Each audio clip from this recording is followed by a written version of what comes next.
Hello, I am Tré. My good friend John Mack. Starting with beer? You're here with Whiskey and Donuts. This is just an intake. Isn't even an outtake. We're just messing around, just in case we needed to have an intro. That was a good start, though. We're going to have an intro. What we need to do is we need to film an intro. Yes. That's just a cut and paste intro. That's like, hey, here we are.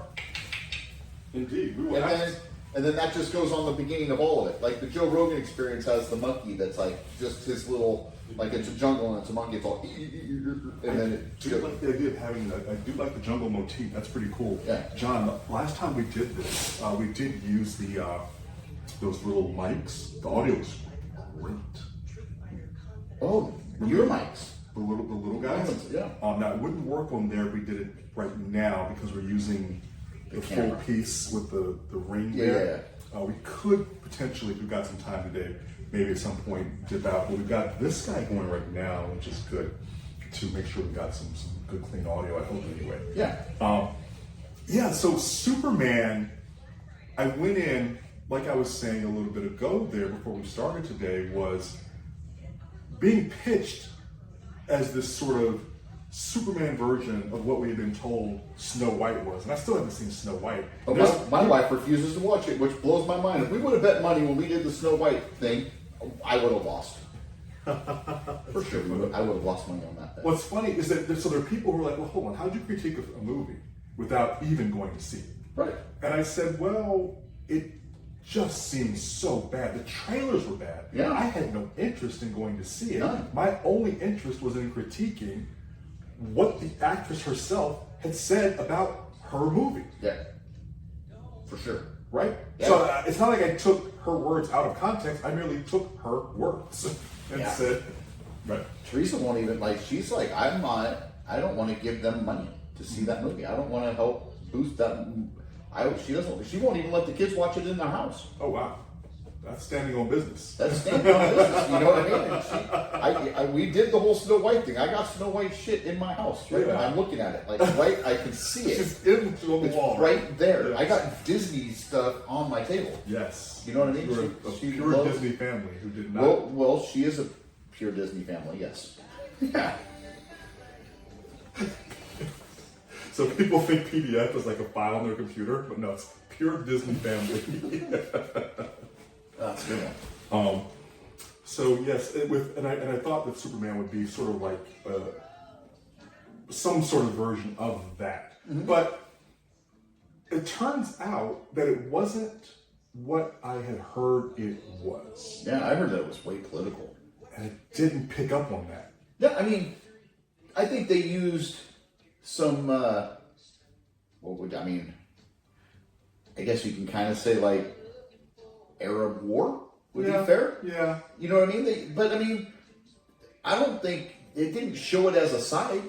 It wasn't like, it wasn't like they made it. You know what I mean? It wasn't like, they're standing on this or they're standing on that or they're making this.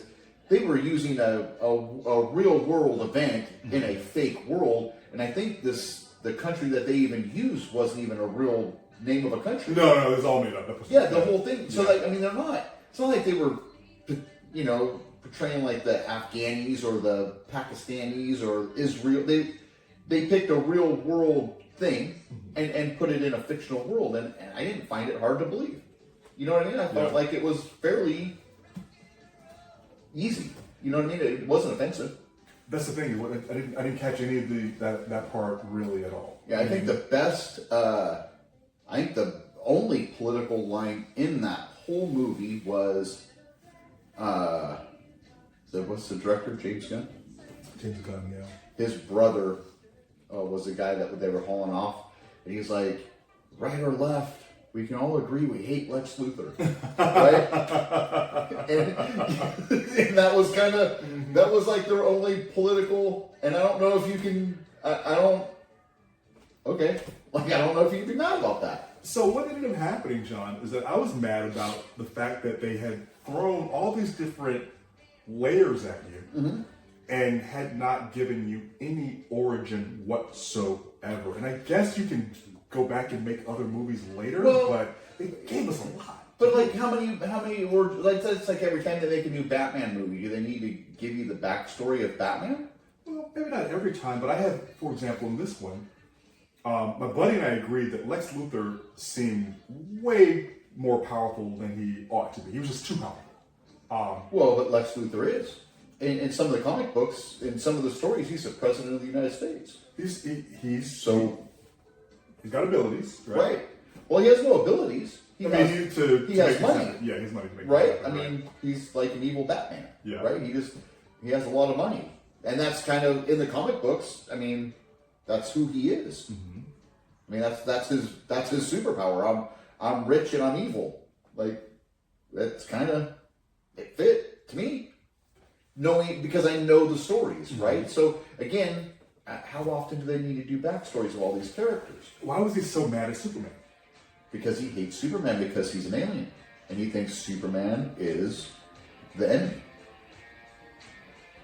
Because an alien has come to our planet and he has godlike powers. And Lex Luthor does not feel that a man with godlike powers should just be free to roam the planet.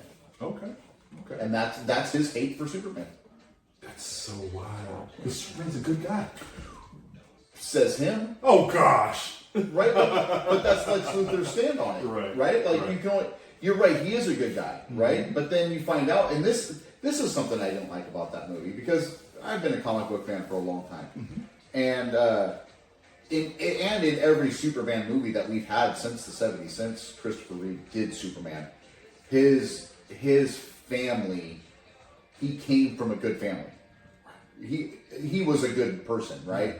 He was sent here with good intentions because their planet was blowing up, and the Kryptons had been coming to our world for centuries, and like they were established. It was like a little vacation planet for them, or whatever, right? And that's been established in the books and in the movies. And I think them turning Superman's parents to villains in that movie, that bothered me. That was something I did not like about the movie. Indeed. And that's a great point that others have made as well. Yeah. That it doesn't fit. Yeah, right? You know what I mean? It doesn't fit. Well, it doesn't fit with the comics, and it doesn't fit with the other stories. Now, I mean, everybody's entitled to take their whatever and make movies. You know, I mean, obviously he makes movies way better than you or I do because, well, he gets paid hundreds of millions of dollars to do it. We just get to critique it behind our phone. You know what I mean? So, I don't know. That was the only thing I didn't care for. Mm-hmm. I thought that was kind of but I don't know if that makes me hate the movie. I thought, okay. I thought some people had said that it was good as Endgames and Infinity War. It wasn't that good. I didn't hate it. No, I mean, I'd go see it again. You would have to have gotten, so Endgame and Infinity War specifically, those two, are they standalone films? I guess they are, but I can't see them as standalone because I've seen the whole run up to them. Yeah, right? So I don't know if I had that relationship. If I'd be able to divorce what I knew before and just watch these movies by themselves. Yeah. Do it. So it's definitely not in that. It's not there. Right. Well, they had 10 or 12 years of run up to those movies too. You know, of producing a movie almost every year for. Sometimes for a couple. It's like a family relationship with us. It's like me and my kid are going, me and my wife are going, the three of us are going. Some of them, we're invested. Right. We're invested, and so it was totally different. DC, I've had more of a hate relationship than anything with those films for a long time. I loved Michael Keaton's Batman. Yeah. I love that movie, and so I've been sort of. Michael Keaton. Yes, right there. Yes, exactly. Cheers. Snapshot there. No, I've been chasing that and going to watch these films, but I did love Joaquin Phoenix's Joker. Yeah, I love that. Yeah. Now I do think Joaquin Phoenix. Oh, you like that? The Joker? The first Joker was really good. You didn't like it? No, that's trash. Interesting. Well, I'm not a big Joaquin Phoenix fan, so. Okay. But I go see movies because I like the Joker. I think. Again, they take liberty with stories, and I don't know. To me, that's not a Joker. It's not an accurate Joker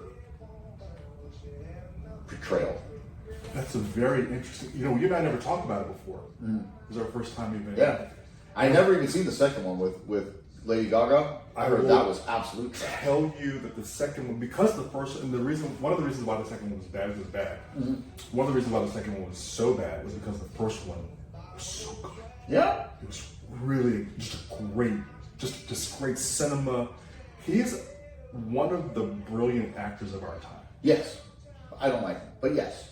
I've seen him in other movies that I watch him in movies. I don't care for him as an actor, but like the Johnny Cash. Yeah. Brilliant. Like that was a great movie. Like you can't even argue that it wasn't. Like that it was a good movie. I think with him specifically, he's coming up at a time, and they're being tapped as like the next great whatever, so the family, right? Right. And I'm like, but he has really become what they told us 30 years ago he was going to be. Right. I think he's a lot like Johnny Depp. You know, they got that weird. Johnny Depp's a weird character. You know what I mean? And he admits it himself that I think he had said in an interview that if you're an actor that doesn't deal with split personalities, then you're not doing it right. Something to that effect.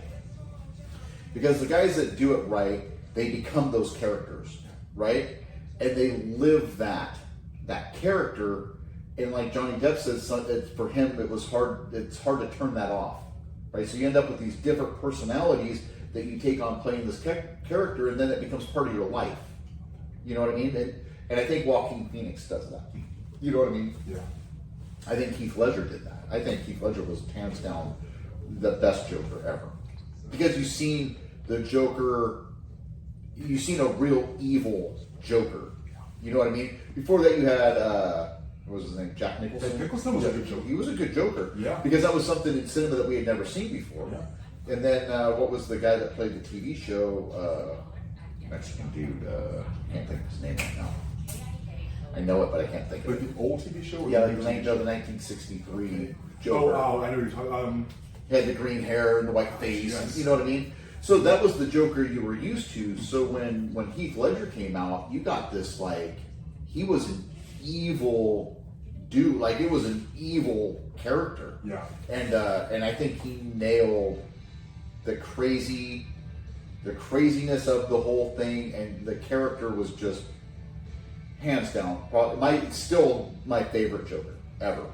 Really hard to argue with that. You know, Yeah. and I think so. And I think Joaquin Phoenix coming in and trying to do his own thing, it was cool, but it was too abstract in my opinion. Okay. It went so far away from the Joker. Although I guess DC, somebody had said that if you look at the Joker, there's actually 3 or 4 different versions of the Joker that come from DC. So it's actually like depends on who you're reading, you get a different version of that character. So I wasn't aware of that, but yeah. Okay.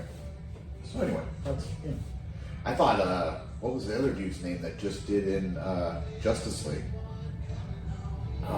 He was in Suicide Squad. Jared Leto? Oh, you know what? I didn't see Justice League. You didn't? I think I may have gone and I fell asleep on it. I think I went to see it because Wonder Woman was in it. Gal Gadot's in this one. Yeah. I fell asleep. You should watch that 6-hour version of it. Oh, good. It's the movie that what's his name planned it to be, and it's really good. It's like 4 parts. Yeah. But you have to prepare for it. But anyway, Jared Leto plays a fairly good Joker. But I guess he also, from what interviews say, he actually did some pretty crazy shit on him because he gets into that part, just like he was like sending dead rats to people. Like, Come on. Like just yeah.